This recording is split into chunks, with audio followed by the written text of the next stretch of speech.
What's up, beautiful people? Listen, Darima, welcome to the channel. Today we're going to be checking this video and it's titled New Disturbing Audio Shows Diddy Pimping Other Black Men, Meek Mill, Mase, and more. I just want to believe this is not true. But yeah, I'm excited to check this one out to hear what I gotta say. Let's check it out. Diddy had that man in the room. Look, yes, I put my ear to the door and I brought the phone because Diddy started going in overdrive. I ain't know what the was going on, but I just heard slapping against cheeks. That Meek Mills and Puff was a little too friendly. Anytime two rappers or two people in the industry come dressed up alike on more than one occasion. Man, you doing it, man. You deserve it, Daddy. You putting in that work. Proud of you. I love you. Yeah. Guys, this latest twist in the P. Diddy saga is beyond wild, like next level crazy. So apparently there's this new video that's emerged, and it's seriously disturbing. It allegedly shows Diddy involved in some pretty shady stuff, like pimping out other black men, including big names like Meek Mill and Mase. Now, the Meek Mill angle, that's where things get extra spicy. See, there have been rumors swirling around for ages about Meek being Diddy's boy toy. Meek has always vehemently denied it, but now, with this leaked audio of him supposedly in a pretty compromising situation with Diddy, it's raising a lot of eyebrows. I mean, the internet never forgets, right? And boy, do they come armed with receipts. Meek's been quick to clap back, denying everything and even throwing threats at those talking about it. But it turns out he might have been a bit too vocal because folks started digging deep. And what they found? Let's just say it's pretty hard to deny. Besides that shocking audio clip, there's even an old song where Meek seems to drop some pretty telling lyrics about, well, getting cozy with Diddy for cash. Buckle up, because this whole situation, it's a roller coaster ride you won't want to miss. So, you've probably heard the buzz about Diddy being on the run, supposedly holed up in some Caribbean hideaway while the feds turn his mansion upside down in a massive raid. And even his sons, Justin and Christian, got caught up in the chaos, getting hauled off in police cars amid all the commotion. But here's where things take a seriously scandalous turn. While everyone's focused on the raid, suddenly the spotlight shifts to Meek Mill. Why? Well, it's all thanks to Diddy's ex-bodyguard dropping a bombshell, an audio tape supposedly featuring Meek and Diddy in a rather compromising situation. Now, what's got tongues wagging is that this isn't the first time Meek's been linked to Diddy in less than savory circumstances. Remember a few weeks back when rumors were flying about Meek being Diddy's boy toy? Meek denied it up and down, trying to brush it off as just people trying to mess with him. But lo and behold, it seems there might have been some truth to those rumors after all. For those who might have missed it, there's been quite the legal bombshell dropped recently by a music producer named Lil Rod. He filed a massive multi-million-dollar lawsuit against Diddy a couple of weeks back, alleging SA. But he didn't just go after Diddy. He dropped names left and right, including Diddy's sons, Justin and Christian Combs, along with Young Miami, Usher, Cuba Gooding Jr., Stevie J, and yes, Meek Mill. Now, this is where things get even messier, because somewhere in the lawsuit, he also exposed Meek Mill and Usher as one of the people that often came to these freak-offs. Rodney didn't explicitly mention Meek Mill and Usher's names in the lawsuit like he did with everybody else, but he gave some descriptions that had very specific details that pretty much made everybody know who he was talking about. Like, he described Meek as a Philadelphia rapper who dated Nicki Minaj, and described Usher as a male R&B singer who performed at the Super Bowl and had a successful Vegas residency. Mr. Combs informed Mr. Jones that he had engaged rapper. 5, that's redacted. Look, 5, he's a Philadelphia rapper who dated Nicki Minaj. And then the next person, R&B singer. 6, redacted. Look, he performed at the Super Bowl and had a successful Vegas residency. Usher! Now, I'm sure you all know Meek is definitely a rapper from Philadelphia who dated Nicki from 2015 to 2017. Usher also just had a very successful Vegas residency, which reportedly grossed over $100 million. And he did, in fact, perform at the Super Bowl a couple weeks ago. Anyway, going back to Rodney's lawsuit, he claimed that he witnessed Usher and Diddy hooking up several times and making out with the girls that Young Miami and Justin would bring for him. Rodney recalled the time where they were partying on Diddy's yacht, and he saw both Meek and Usher pressure, messing with several girls. Now, when this news hit, Meek went into overdrive on social media, firing off tweets left and right in a frantic attempt to clear his name. But let's just say the online community wasn't exactly buying what he was selling. He also got into a huge Twitter feud with DJ ADMITS, who was only reporting on the news. Like, imagine attacking somebody who's just doing his job. One of his tweets said, "I'm from Philly. I don't do or free Molly. Nobody won't even offer me because I'm that heavy. No man or what would ever approach me about activity." And the whole place don't get flipped. Woke up seeing this on every blog like they know I'm coming a lol. Things quieted down for a bit, with folks realizing that Meek seemed to be on the edge of a mental breakdown and nobody wanted to push him further. That is, until Diddy's ex-bodyguard dropped a bombshell, an audio clip allegedly featuring Meek and Diddy. The shockwaves were palpable. I mean, the voices on that recording, pretty darn close to Meek and Diddy. And the content? Let's just say it wasn't easy listening. Meek's screams, reportedly in serious distress, sent shivers down the spine of anyone who heard it. Trigger warning, this audio is very disturbing and very sensitive.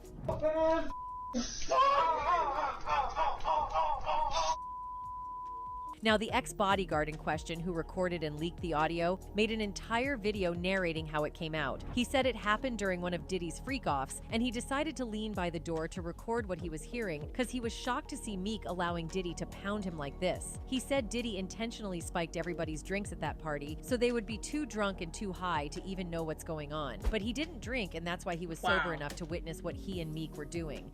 Like, all the champagne was spiked. Everybody was passed the f out. I don't drink. Diddy had that man in the room. Look, yes, I put my ear to the door and I brought the phone because Diddy started going in overdrive. I ain't know what the f was going on, but I just heard slapping against cheeks. I mean, do you all remember that video circulating where Meek was chilling in the pool, looking a bit, well, uncomfortable while Diddy hovered nearby, calling him daddy and talking about Meek putting in work? Yeah, that one. It's hard to forget. Some folks are connecting the dots. Indeed, putting in the work, but that's audio. I've listened to the audio before in another video. I saw it on X as well. But let's even talk about the audio. It don't sound like it was just at the door. It sounded really close. Or is this what is it what I'm thinking? I hope it's real. I mean, it might not also be real. It might be something different, but nobody even knows. At this point, it is crazy. To say that all their drinks are spiked, yo, really, it's really interesting the kind of things that happens in Diddy's parties. Wow. Indeed, is putting in the work. Meek is putting in the work. Let's go on. Some folks are connecting the dots, suggesting it might have been filmed right after whatever went down between Meek and Diddy in that bedroom. Man, you doing it, man. You deserve it, daddy. You putting in that work. Proud of you. I love you. Yeah. And to make matters even worse, Meek was caught following a page on Twitter that exclusively posts videos of black men hounding each other. Maybe he was trying to learn some new positions for Diddy. Who knows? But as soon as people caught him, he immediately unfollowed the page. And if that's not enough to raise eyebrows, there's more. An old song of Meek's surfaced online recently, and the lyrics? Let's just say they paint a pretty vivid picture. In the track, Meek talks about chasing his Hollywood dreams, but there's this whole section where he seems to confess to getting involved with Diddy in some not-so-savory ways to make it big. And then, he's asking for forgiveness for his actions. I hope they forgive me for what I did with Diddy. It's truly heartbreaking to see the situation unfold, and it's becoming increasingly apparent that Diddy has been taking advantage of Meek for a long time. It seems Meek felt compelled to endure whatever Diddy put him through, perhaps in the hope that it would somehow catapult his career to new heights. But as we can see, that plan clearly backfired. Meek's career has taken a serious hit. He's been dropped from his label. His latest album didn't meet expectations, and now he's facing isolation within the industry as other rappers distance themselves upon learning about his association with Diddy. It's a harsh reality check for Meek, and it's clear that his involvement with Diddy has had far-reaching consequences. Now, let's shift gears and delve into the details of the Lil Rod lawsuit. According to the lawsuit, there are even screenshots supposedly showing gatherings at Diddy's that included underage girls and more sex workers. And some of these ladies allegedly had their drinks tampered with at Diddy's direction. This legal bombshell also called out some other names, like about Diddy's right-hand woman, Christina Coram, Universal Music Group CEO Sir Lucian Grange, and former Motown Records CEO Ethiopia Habtemariam. They're all caught up in this legal whirlwind. Jones says in the lawsuit that Grange, Habtemariam, Motown Records, Love Records, and Universal Music Group effectively worked together with Combs in a RICO enterprise that failed to adequately monitor, warn, or supervise the actions of Combs, his son, and his chief of staff. A RICO enterprise is any individuals or groups that act together to violate the Racketeer-Influenced and Corrupt Organizations Act. And Jones isn't just looking for a slap on the wrist here. He's aiming high, seeking a cool $30 million in damages. But an attorney for Combs is slamming Jones' claims as pure fiction, straight up calling them out as a cheap ploy to grab headlines. We have overwhelming, indisputable proof that his claims are complete lies. Our attempts to share this proof with Mr. Jones' attorney, Tyrone Blackburn, have been ignored, as Mr. Blackburn refuses to return our calls, the attorney, Sean Hawley, said in a statement. We will address these outlandish allegations in court and take all appropriate action against those who make them. Now, according to Jones' lawsuit, he claims that back in August 2022, Diddy himself reached out to him to produce some tunes for the R&B album, the Love Album, Off the Grid, which ended up snagging a Grammy nomination after its release in September 2023. But here's the kicker. Jones says his life took a nosedive after he agreed to work with Diddy. Jones alleges that Combs SCX and aid him while he lived with him at Combs' homes in Florida, Los Angeles, and New York, as well as on a yacht Combs rented in the U.S. Virgin Islands.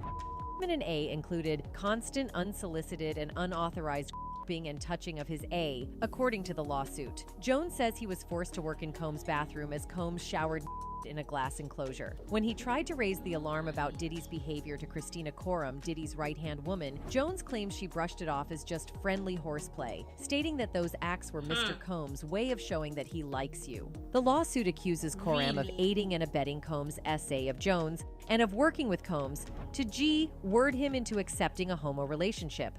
Jones also alleges that he was forced to solicit workers and perform acts with them to please Combs. To aid in the alleged recruitment, Jones said, Combs provided him with an exclusive bad boy baseball cap and required him to wear it to a Miami establishment as a signal to any he approached that Combs was in town and had sent Jones to recruit them. Jones alleges Combs, whom he describes in the suit as forceful and demanding and someone who does not take no for an answer, leveraged his power as one of the most influential people in hip-hop and business to intimidate him, including by threatening to inflict bodily harm if Jones did not comply with his demands. On one occasion, Jones alleges, Combs forced him to watch as he displayed and bragged about getting away with shooting people. In a separate incident, Jones alleges, Combs shared that he was responsible for a shooting in a nightclub in New York City in 1999 with the rapper Shine, born Jamal Barrow. A jury acquitted Combs of possession and charges in connection with that incident, while Barrow was sentenced to 10 years in jail. Jones was terrified of Combs and felt he could not tell him no, according to the suit. Mr. Combs consistently made it clear that he has immense power in the music industry and with law enforcement, the lawsuit says. Jones says in the lawsuit that he has video and audio evidence to support some of the allegations. The lawsuit says that Combs required Jones to record him constantly, and that on several occasions, Combs took Jones's cell phone to record himself. As a result, Jones alleges he has hundreds of hours of video and audio records of Combs, his staff, and his guests engaging in serious illegal activity. Jones says in the suit that he believes Combs also d***ed him on February 2nd, 2023. He alleges he woke up dizzy and confused in bed with Combs and two SEX workers. In response to a request for comment, Jones's attorney, Tyrone Blackburn, used a Latin phrase, res ipsa loquitur, which loosely translates as the whatever was written in the lawsuit Lil Rod filed against Diddy, that's pretty wild. Is interesting because I mean, it is not even just like a story or what it's in details. I'm trying to understand, like, really where things really do happen in Hollywood and with Diddy's parties. No wonder lots of people can't even come out to even talk, because it's not looking cute or it's not interesting. grabbing his behind that he likes you? What is that? Even girl to girl, ladies don't even do that, let alone a guy. It's not making sense. Yo, let's go on. Which loosely translates as "the thing speaks for itself," referring to the lawsuit. Jones says in the suit that he was under an implied work-for-hire agreement and was not compensated for the songs he produced on the Love album.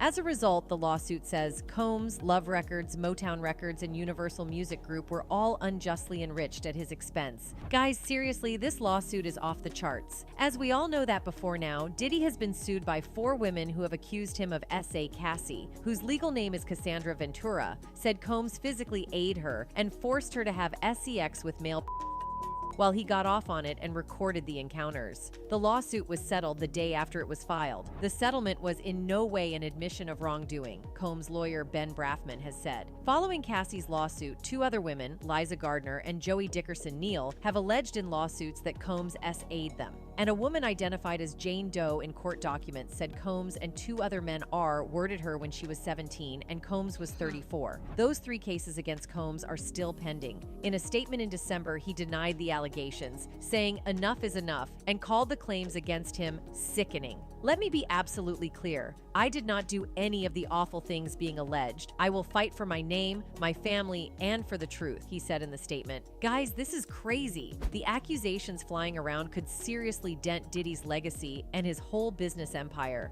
I mean, after Ventura dropped her bombshell lawsuit, 3 of Diddy's former artists came out in support of her. And that's not all. Around the same time, Diddy stepped down from his chairman position at Revolt TV. Then in December, Hulu pulled the plug on a reality show that was supposed to be all about Diddy's family. And if that's not enough drama for you, in January, Diddy settled his lawsuit with Diageo, where he was accusing them of racism. But hold on to your seats, folks, because we're about to dive into the other big names caught up in this legal tornado. First up, we have Cuba Gooding Jr., according to the legal docs that TMZ managed to get their hands on. Jones believes that Diddy was pulling some shady moves with the intention of passing him off to other folks. And get this, he claims that Diddy introduced him to Cuba on his swanky yacht, and let's just say things took a nosedive into uncomfortable territory real quick. Allegedly, Cuba started making unwanted moves on Jones, totally crossing the line until Jones had to push him away. Jones even tossed in a pic of Cuba hugging him as supposed evidence. Mr. Combs had dominion and control over the actions of Cuba Gooding Jr. and failed to step in and stop Cuba Gooding Jr. from S.A.ing Mr. Jones, the suit alleges. Now, we all know Cuba's been down this road before. Back in 2019, a bunch of women came forward with some seriously sketchy claims about his behavior, but this is the first time he's dealing with accusations from another guy. In June 2019, things got seriously messy for Cuba Gooding Jr.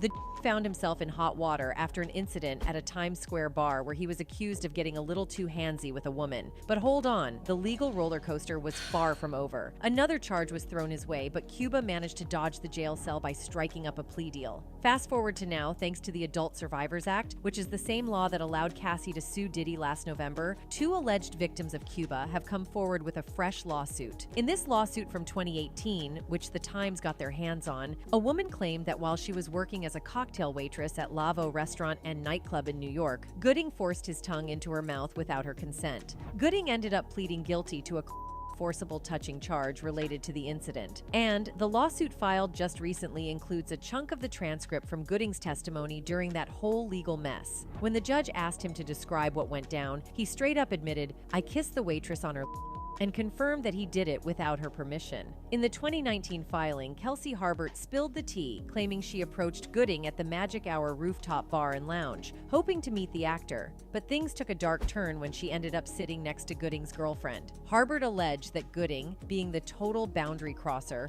reached over and decided to get handsy in all the wrong places. She described feeling shocked as she suddenly felt his hand groping her, treating her like she was nothing more than a piece of meat. Harbert wasted no time and filed a police report within a week of the incident. And guess what? Gooding ended up pleading guilty once again. The video appears to show Gooding putting his hand on her. A few seconds later, his hand appearing to move up towards her. Gooding is then seen pulling her hands to his lips. Now, fast forward to the civil lawsuit, where Gooding straight up confirmed that it was indeed non-consensual contact during his hearing. Both women involved are seeking some serious damages for and battery, lost wages, and the emotional, mental, and hole this whole mess took on them. Oh, and let's not forget about those attorneys' fees. As for Gooding's camp, they've been pretty tight-lipped about the whole with no immediate response to the media's inquiries. Gloria Allred, who's representing the two plaintiffs, isn't holding back. In a statement, she made it clear that her clients aren't backing down. They're seeking the justice they couldn't quite nab in the case, and they're not stopping until they get it. Then we've got Young Miami. Jones is dropping bombshells left and right, claiming he's got solid evidence of some seriously shady stuff going down. He alleges that Young Miami's cousin or assistant, whoever it may be, made unwanted advances towards him. According to Jones, things went down on Thanksgiving Day back in 2022 while he was chilling with Diddy, Young Miami, and her crew. Apparently, this cousin of Young Miami barged into the bathroom while Jones was doing his business, and things quickly escalated into some inappropriate touching. Jones tried to push her away, but it didn't end there. Allegedly, she then tried to get frisky right in front of Diddy and the and that's not all. Jones claims Young Miami was among those getting paid by Diddy for some extra services. Fast forward to September 2022, and there's more drama unfolding at Chalice Recording Studio in LA. Jones alleges a friend of Diddy's son Justin got shot, and he was right there, just 2 feet away from the chaos. When Diddy and Justin emerged from the restroom, Jones says he saw the guy suffering from shot wounds. But here's the kicker. Jones claims Diddy forced him to lie to the cops about the whole thing, spinning a tale about it being a drive-by. Now, Justin Combs and his legal team are firing back at these wild accusations with full force. According to a statement from his reps, Justin is flat out denying all of these absurd allegations, calling them nothing but a desperate attempt for a quick cash grab. They are all lies. This is a clear example of a desperate person taking desperate measures in hopes of a payday, the statement said. There will be legal consequences for all defamatory statements made about the Combs family. But the drama doesn't stop there. Stevie J, the Grammy-winning producer from Bad Boy Records, also finds himself smack dab in the middle of these allegations from Jones. According to Jones, Diddy used Stevie J's admiration as part of some G-word process, aiming to ease Jones' anxieties about his SEX preference. Allegedly, Diddy even showed Jones footage that he claimed was Stevie J getting cozy with another man. But hold on a sec, turns out those screenshots weren't exactly what they seemed. Adult film star Knockout stepped up on Twitter, straight up saying, "It's me," throwing a wrench in the whole thing. And Stevie J isn't staying silent either. He's got his lawyer in the game, ready to handle this mess. Guys, this is all crazy, but let me know what you think about all this in the comments below, and we'll catch you in the next video.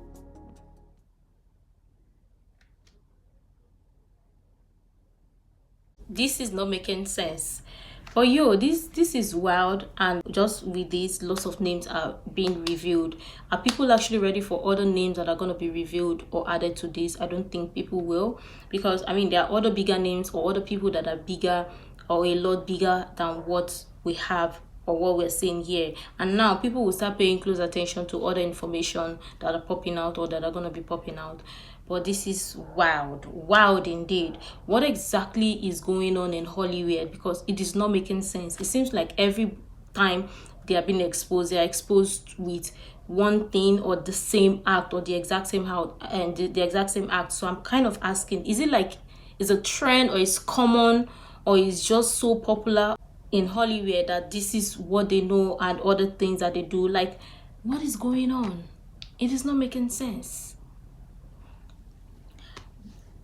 But again, I'm glad that we are learning more about this. The question is, will the truth ever be revealed? The answer is no, because there are lots more people who would be in this or involved in this that don't want the truth to be out because they don't want themselves to be revealed as well. And also, remember that all of this is like a continuous cycle. So once one person is out, there's always going to be a replacement for somebody else or people that are also going to take the position, because there are other people who have been set in place in case one person is kicked out or one person is out the door. But let's see how this plays out. Let's see how this goes. I'm sure tons of people have interesting things to share. I really love your honest contribution. You can share the useful information you think might be really helpful. Make sure to like, comment, and subscribe, and all of that stuff. And until next time, see you in the next video.